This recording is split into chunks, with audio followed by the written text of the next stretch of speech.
மகாவீர்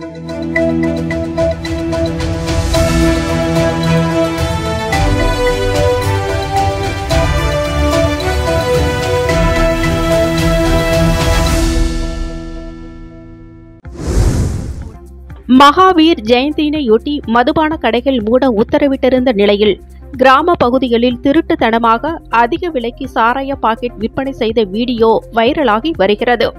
மகாவீர் ஜெயந்தியினையொட்டி புதுச்சேரியில் மதுக்கடைகள் கள்ளுக்கடைகள் மூடப்பட்டிருக்க வேண்டும் என புதுச்சேரி கலால் துறை உத்தரவிட்டிருந்தது.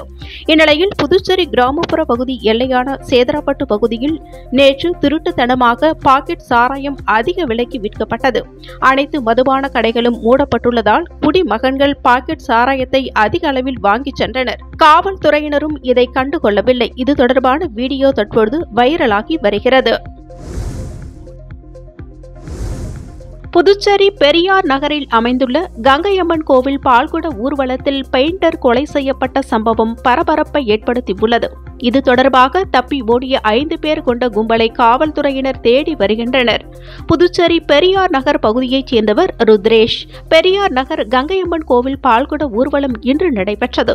ஊர்வலம் முடிந்து அபிஷேகத்திற்காக திரளான பக்தர்கள் கோவிலில் திரண்டு இருந்தனர். அப்பொழுது அங்கு வந்த 5 பேர் கொண்ட கும்பல் ருத்ரேஷை சரமாரியாக குத்தியது. இதில் சம்பவ இடத்தில் ரத்த வெள்ளத்தில் மயங்கி விழுந்த ருத்ரேஷ் துடிதுடித்து இறந்து போனார். இதுகுறித்து தகவல் அறிந்தவுடன் உருளையன்பேட்டை காவல்துறையினர் விரைந்து சென்று உடலை கைப்பற்றி பிரேத பரிசோதனைக்காக கதிர்காமம் அரசு மருத்துவமனைக்கு அனுப்பி வைத்தனர்.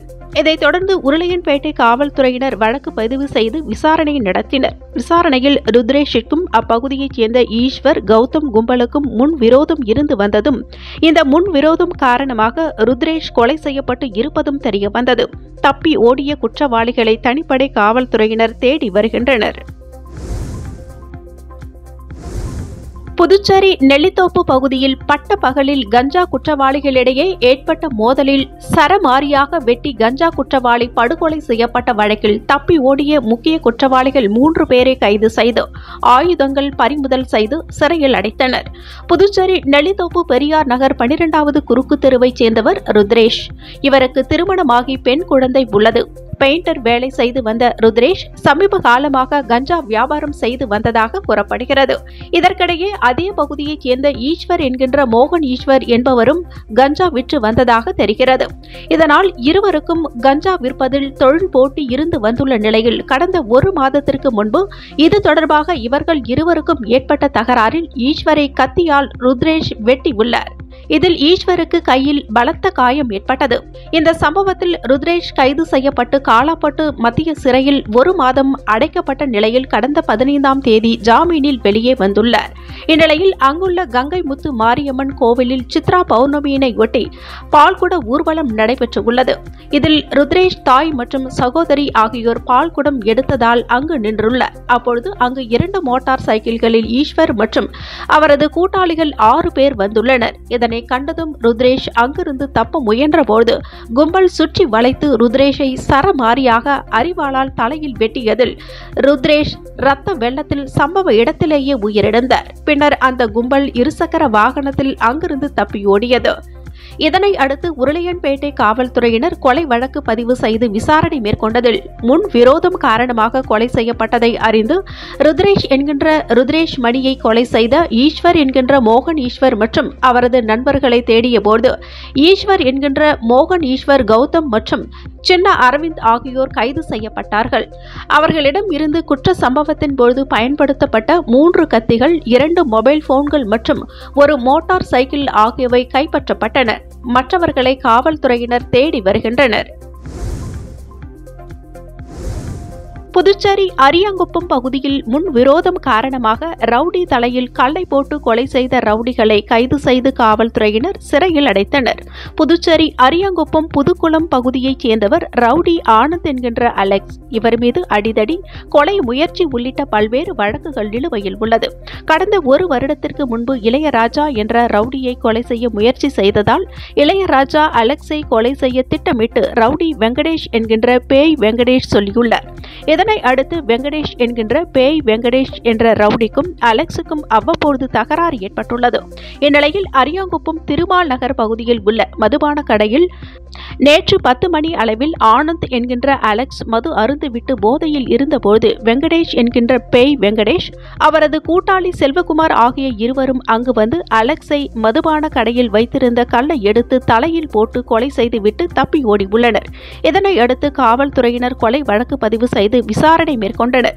கொலை செய்துவிட்டு வீட்டில் பதுங்கி இருந்த வெங்கடேஷ் என்ற பேய் வெங்கடேசன் மற்றும் அவரது கூட்டாளிகள் செல்வகுமார், இளையராஜா ஆகிய 3 பேரையும் கைது செய்து அவர்களிடம் இருந்து ஆயுதங்களை பறிமுதல் செய்து சிறையில் அடைத்தனர். குறிப்பாக வெங்கடேசன் என்கின்ற பேய் வெங்கடேசன் மீது திருக்கனூர் பகுதியில் கூட்டு கொள்ளை, கடந்த 2019ஆம் ஆண்டு அரியங்குப்பம் பகுதியில் சாந்தமூர்த்தி மற்றும் ராஜீவ்காந்தி இரட்டை கொலை வழக்கு, 2013ஆம் ஆண்டு ஏனாம் சிறையில் ஆயுள் தண்டனை கைதியை கொலை செய்த திட்டமிட்ட வழக்கில் தண்டனை பெற்று சிறையில் இருந்து ஐகோர்ட் ஜாமீனில் கடந்த 1 மாதத்திற்கு முன்பு வெளியில் வந்தவர் என்பது குறிப்பிடத்தக்கது. புதுச்சேரியில் கார் பரிசு கிடைத்ததாக கூறி தனியார் நிறுவன ஊழியரிடம் ரூபாய் 2 லட்சம் மோசடி செய்த சம்பவம் தொடர்பாக சைபர் கிரைம் காவல்துறையினர் விசாரணை மேற்கொண்டு வருகின்றனர். புதுச்சேரியைச் சேர்ந்தவர் முருகேசன். தனியார் நிறுவன ஊழியரான இவரது செல்போன் எண்ணிற்கு வந்த அழைப்பில் எதிர்முனையில் பேசியவர், ஆன்லைன் வணிக நிறுவனத்தில் இருந்து பேசுவதாகவும் உங்களுக்கு கார் பரிசாக கிடைத்துள்ளது என்றும் அதற்கு பரிசீலனை கட்டணமாக ரூபாய் 2,15,000 செலுத்த வேண்டும் என்றும் கூறியுள்ளார். இதனை நம்பிய முருகேசன் பணத்தை மர்ம நபரின் வங்கிக் கணக்கில் செலுத்தி ஏமாந்துள்ளார்.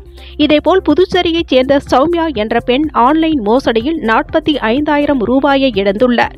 இவர்கள் இருவரின் புகார் தொடர்பாக சைபர் கிரைம் எஸ்பி பாஸ்கர் தலைமையில் ஆய்வாளர்கள் தியாகராஜன், கீர்த்தி தலைமையிலான காவல்துறையினர் வழக்கு பதிவு செய்து விசாரணை மேற்கொண்டு வருகின்றனர். வீட்டின் முன்பு தகராறில் ஈடுபட்டதை தட்டி கேட்ட கணவன் மனைவியை தாக்கிய 4 பேர் கொண்ட கும்பலை காவல்துறையினர் கைது செய்தனர். புதுச்சேரி முருங்கப்பாக்கம் நடுத்தருவைச் சேர்ந்தவர் சேகர். இவர் சாராய கடையில் வேலை செய்து வருகிறார். இந்நிலையில் நேற்று முன்தினம் இரவு தனது குடும்பத்தினருடன் வீட்டில் தூங்கிக் கொண்டிருந்த போது அதிகாலை 2 மணி அளவில் வீட்டின் முன்பு பயங்கர சத்தம் கேட்டது. இதனால் கண் விழித்த அவர் வீட்டை விட்டு வெளியே வந்து பார்த்தபோது ஒரே மோட்டார் சைக்கிளில் நின்று கொண்டிருந்த 4 பேர் அவர்களுக்குள் தகராறு செய்து கொண்டிருந்தனர். இதனை சேகர் தட்டி கேட்டார். அப்பொழுது அவரது மனைவி வேல்விழி மகனும் வீட்டை விட்டு வெளியே வந்தனர். இதனால் ஆத்திரமடைந்த 4 பேரும் சேர்ந்து அவர்களை ஆபாச வார்த்தைகளால் திட்டி கொலை மிரட்டல் விடுத்தனர். மேலும் ரோட்டில் கிடந்த கற்களை தூக்கி வீசினர். இதில் சேகர், அவரது மனைவி, மகன் உட்பட 3 பேரும் படுகாயம் அடைந்தனர். இதுகுறித்த புகாரின் பேரில் முதலியார்பேட்டை காவல் நிலைய இன்ஸ்பெக்டர் செந்தில்குமார் தலைமையிலான காவல்துறையினர் வழக்கு பதிவு செய்து உருளையன்பேட்டையைச் சேர்ந்த வேல்முருகன், மணிகண்டன், விஜய் மற்றும் நரேஷ் ஆகிய 4 பேரை கைது செய்தனர். மேலும் நீதிமன்றத்தில் ஆஜர்படுத்தி காலாப்பட்டு மத்திய சிறையில் அடைத்தனர். புதுச்சேரி நெல்லித்தோப்பு வாலிபர் கொலை வழக்கில் முக்கிய குற்றவாளிகள் 3 பேரை கைது செய்த நிலையில் மேலும் 3 பேரை காவல்துறையினர் கைது செய்துள்ளனர்.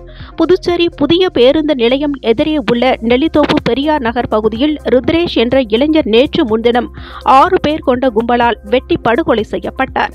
தாய் தங்கை கண் முன் நடைபெற்ற இந்த பயங்கர சம்பவத்தால் அங்கு பரபரப்பு ஏற்பட்டது. இதுகுறித்து உருளையன்பேட்டை காவல்துறையினர் பெரியார் நகரைச் சேர்ந்த ஈஸ்வர் என்கின்ற மோகன், அவரது அண்ணன் எழில் மற்றும் அவர்களது நண்பர்களான உருளையன்பேட்டை பகுதியைச் சேர்ந்த கௌதம், பாரத், சதீஷ், அரவிந்த் ஆகிய 6 பேர் கொண்ட கும்பல் மீது வழக்கு பதிவு செய்து விசாரணை நடத்தி வந்தனர். கொம்பாக்கம் ஏரிக்கரை பகுதியில் பதுங்கி இருந்த முக்கிய குற்றவாளிகளான ஈஸ்வர், கௌதம், அரவிந்த் ஆகிய 3 பேரை காவல்துறையினர் கைது செய்தனர்.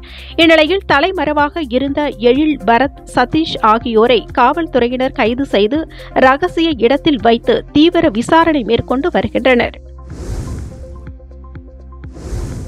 ஏலச்சீட்டு நடத்தி சுமார் 1,30,00,000 மோசடி செய்த தம்பதியினரை கைது செய்ய வலியுறுத்தி கோரிமேடு காவல் நிலையத்தை பாதிக்கப்பட்ட மக்கள் முற்றுகையிட்டதால் பரபரப்பு ஏற்பட்டது. புதுச்சேரி சிரஞ்சீவி நகரைச் சேர்ந்தவர் ரத்தினம், இவரது மனைவி முத்தம்மாள். இவர்கள் சுற்று வட்டார பகுதிகளில் உள்ள பொதுமக்களை சேர்த்து ஏலச்சீட்டு நடத்தி வந்தனர். இந்த ஏலச்சீட்டில் அப்பகுதியில் உள்ள சுமார் 80க்கும் மேற்பட்ட பொதுமக்கள் மாதம் பணம் கட்டி வந்தனர். மொத்தம் ரூபாய் 1,30,00,000 வரை பணம் கட்டியுள்ளதாக கூறப்படுகிறது. இந்நிலையில் சில மாதங்களுக்கு முன்பு ரத்தினத்திடம் பொதுமக்கள் ஏலச்சீட்டு பணத்தை கேட்டுள்ளனர். ஆனால் பணத்தை தராமல் ரத்தினம் இழுத்தடித்து வந்துள்ளார். இந்நிலையில் 60க்கும் மேற்பட்ட பொதுமக்கள் ரத்தினத்தை கைது செய்ய வேண்டும் மற்றும் பணத்தை மீட்டு தர வலியுறுத்தி கோரிமேடு காவல் நிலையத்தை முற்றுகையிட்டு போராட்டத்தில் ஈடுபட்டனர். இதனையடுத்து காவல்துறையினர் அறிவுறுத்தலின்படி பாதிக்கப்பட்டவர்கள் புகார் அளித்ததை தொடர்ந்து இன்ஸ்பெக்டர் பாலமுருகன் தலைமையிலான காவல்துறையினர் வழக்கு பதிவு செய்து ரத்தினம் மற்றும் அவரது மனைவி முத்தம்மாளை கைது செய்து விசாரணை மேற்கொண்டு வருகின்றனர். புதுச்சேரி உப்பளம் சாலையில் உள்ள விடுதியில் அழகிகளை வைத்து பாலியல் தொழில் நடத்திய வழக்கில் தேடப்பட்ட பிரபல ரவுடி ஐயப்பனை 2 மாதத்திற்கு பின் கோவாவில் காவல்துறையினர் கைது செய்தனர். புதுச்சேரி உப்பளம் சாலையில் உள்ள விடுதியில் கடந்த பிப்ரவரி 29ஆம் தேதி முதலியார்பேட்டை காவல்துறையினர் அதிரடி சோதனை மேற்கொண்டனர். அப்பொழுது அழகிகளை வைத்து பாலியல் தொழில் நடப்பது தெரியவந்தது. பாலியல் தொழிலில் ஈடுபடுத்தப்பட்ட 2 வெளிமாநில அழகிகளை மீட்டனர். அவர்களை புதுச்சேரி சண்முகாபுரம் பாலாஜி என்பவர் பாலியல் தொழிலுக்கு அழைத்து வந்து வானரப்பேட்டை பிரபல ரவுடி ஐயப்பனிடம் ஒப்படைத்துள்ளார். இதனையடுத்து அவர் வில்லியனூர் ஆரியபாளையம் ஐயப்பன் மணிகண்டன் உதவியுடன் இணையதளம் வாயிலாக அழகிகளை பாலியல் தொழிலில் ஈடுபடுத்தியுள்ளனர். இதனையடுத்து பாலாஜி மணிகண்டன் விடுதி மேலாளரான கோட்டக்குப்பம் சின்ன முதலியார் சாவடி முத்தழகன் மற்றும் பாலியல் தொழிலில் ஈடுபட வந்த உப்பளம் அபய் நகர் தினேஷ், ரெட்டியார்பாளையம் லோகேஷ் உள்ளிட்ட 5 பேரை காவல்துறையினர் கைது செய்தனர். அழகிகளை விலைக்கு வாங்கி பாலியல் தொழிலை நடத்திய ரவுடியான வானரப்பேட்டை ஐயப்பனை காவல்துறையினர் வலை வீசி தேடி வந்தனர். இந்நிலையில் கோவாவில் ரவுடி ஐயப்பன் பதுங்கி இருப்பதாக இன்ஸ்பெக்டர் செந்தில்குமார் தலைமையிலான காவல்துறையினருக்கு தெரியவந்தது. இதுபற்றி கோவா காவல்துறையினருக்கு தெரிவிக்கப்பட்டது. இதனையடுத்து ரவுடி ஐயப்பனை கோவா காவல்துறையினர் அதிரடியாக கைது செய்து முதலியார்பேட்டை தனிப்படை காவல்துறையினரிடம் ஒப்படைத்தனர். ஏலச்சீட்டு நடத்தி ரூபாய் 1,30,00,000 மோசடி செய்த தம்பதியை காவல்துறையினர் கைது செய்தனர். புதுச்சேரி சிரஞ்சீவி நகரைச் சேர்ந்தவர் ரத்தினம், இவரது மனைவி முத்தம்மாள். இவர்கள் சிரஞ்சீவி நகர், புதுப்பாக்கம், ஆலங்குப்பம், துறவை உள்ளிட்ட சுற்று வட்டார பகுதிகளில் உள்ள பொதுமக்களை சேர்த்து ஏலச்சீட்டு நடத்தி வந்துள்ளனர். இந்த ஏலச்சீட்டில் அப்பகுதியில் உள்ள ஏராளமான பொதுமக்கள் மாதந்தோறும் பணம் கட்டி வந்துள்ளனர். மொத்தம் ரூபாய் 1,30,00,000 மேல் பணம் கட்டி உள்ளதாக கூறப்படுகிறது. இந்நிலையில் சீட்டு முடிந்த பிறகு பலருக்கு பணம் தரப்படவில்லை. இதனால் பாதிக்கப்பட்ட பொதுமக்கள் 60 பேர் கோரிமேடு காவல் நிலையத்தில் புகார் அளித்தனர். இப்புகாரின் பேரில் காவல்துறையினர் வழக்கு பதிவு செய்து விசாரணை நடத்தினர். மேலும் ரத்தினம், முத்தம்மாள் ஆகியோரை கைது செய்தனர். இருவரையும் புதுச்சேரி நீதிமன்றத்தில் ஆஜர்படுத்தி காலாப்பட்டில் உள்ள மத்திய சிறையில் அடைத்தனர். உங்கள் சக்தி சேனலின் புதுவையின் அன்றாட நிகழ்வுகளை உடனுக்குடன் தெரிந்து கொள்ள சக்தி சேனல் புதுச்சேரி யூடியூப் சேனலை சப்ஸ்கிரைப் செய்து கொள்ளுங்கள். மறக்காமல் பெல் பட்டனையும் கிளிக் பண்ணுங்க. ஷேர் பண்ணுங்க, லைக் பண்ணுங்க. உங்கள் சக்தி சேனல்.